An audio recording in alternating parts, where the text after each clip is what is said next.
Assalamualaikum warahmatullahi wabarakatuh. Selamat pagi. Hari ini kita akan belajar tentang tema 3, subtema 1 untuk pelajaran IPA ya. Kita akan membahas tentang bagian-bagian tumbuhan dan fungsinya.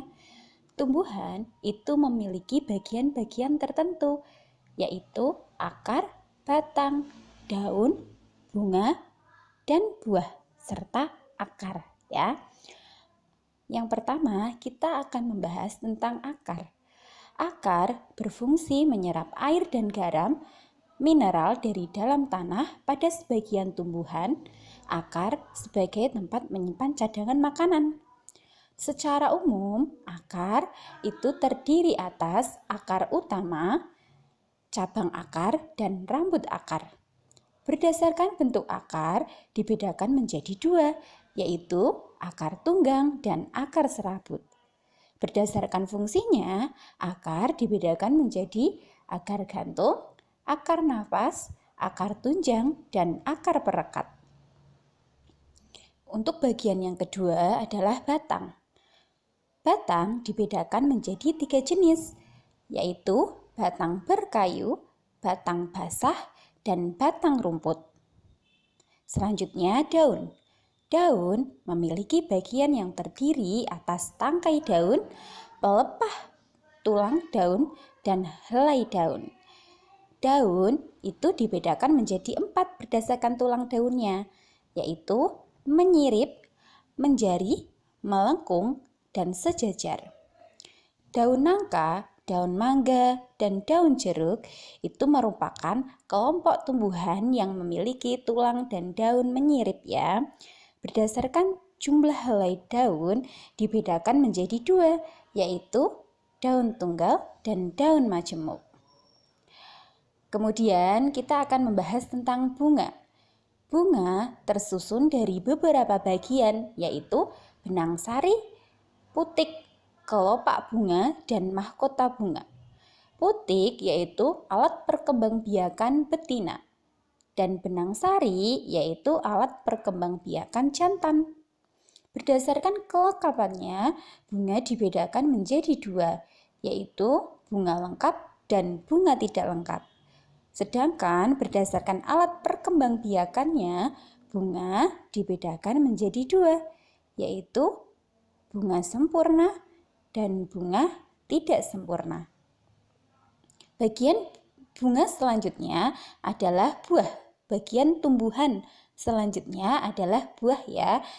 Buah itu merupakan bagian tumbuhan yang berfungsi melindungi biji buah, juga berfungsi sebagai cadangan makanan.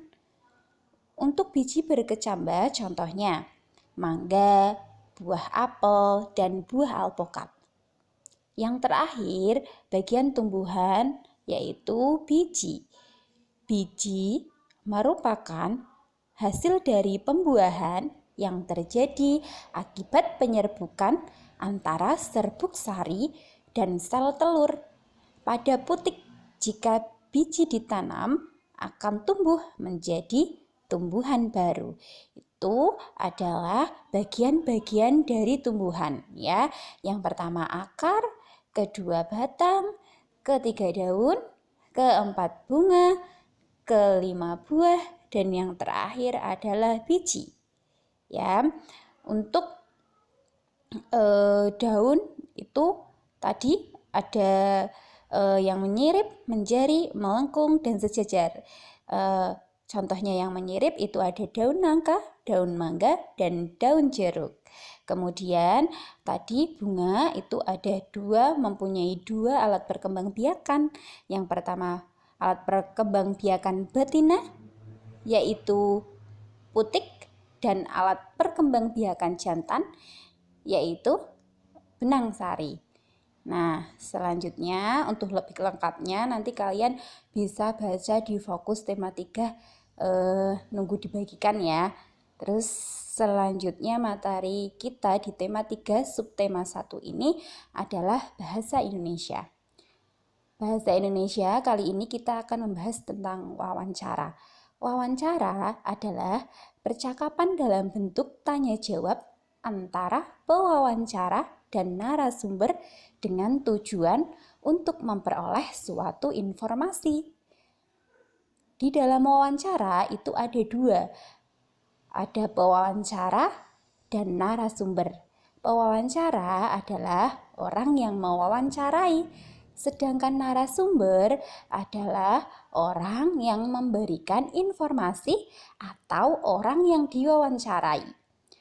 Tujuan utama wawancara adalah untuk mendapatkan informasi.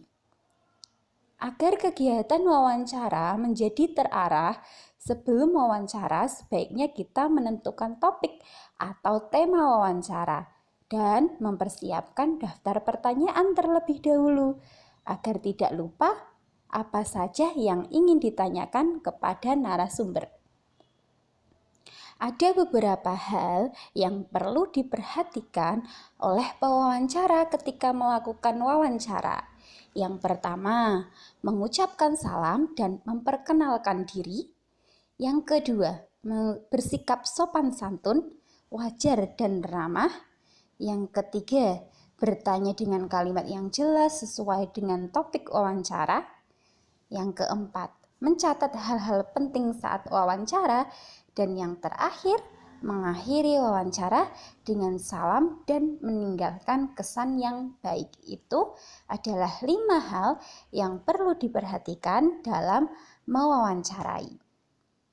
Ciri-ciri pertanyaan yang baik dalam wawancara. Nah, sebelum kita mewawancarai, kita harus mempersiapkan daftar pertanyaan terlebih dahulu agar kita tidak lupa nanti ketika menanyakan kepada narasumber. Nah, ada beberapa ciri-ciri pertanyaan yang baik, cara membuat pertanyaan yang baik dalam mewawancarai. Ciri-ciri pertanyaan yang baik itu adalah yang pertama, pertanyaan harus fokus dan tepat sasaran sesuai dengan topik. Pertanyaan diawali dengan 5W plus 1H. Ini terkait dengan apa, di mana, bagaimana, siapa, mengapa. Ini ya 5W plus 1H itu. Yang ketiga adalah bahasa yang digunakan harus jelas, baik, benar, dan mudah dipahami. Dan yang terakhir, pertanyaan harus sesuai dengan topik yang dibicarakan. Itu adalah 4 ciri-ciri pertanyaan yang baik dalam wawancara. Ya, untuk hari ini mungkin cukup sekian. Ada 2 materi, IPA dan Bahasa Indonesia. Semoga bermanfaat. Jangan lupa tetap jaga kesehatan, selalu pakai masker ketika keluar rumah. Ya, mungkin cukup sekian. Wassalamualaikum warahmatullahi wabarakatuh.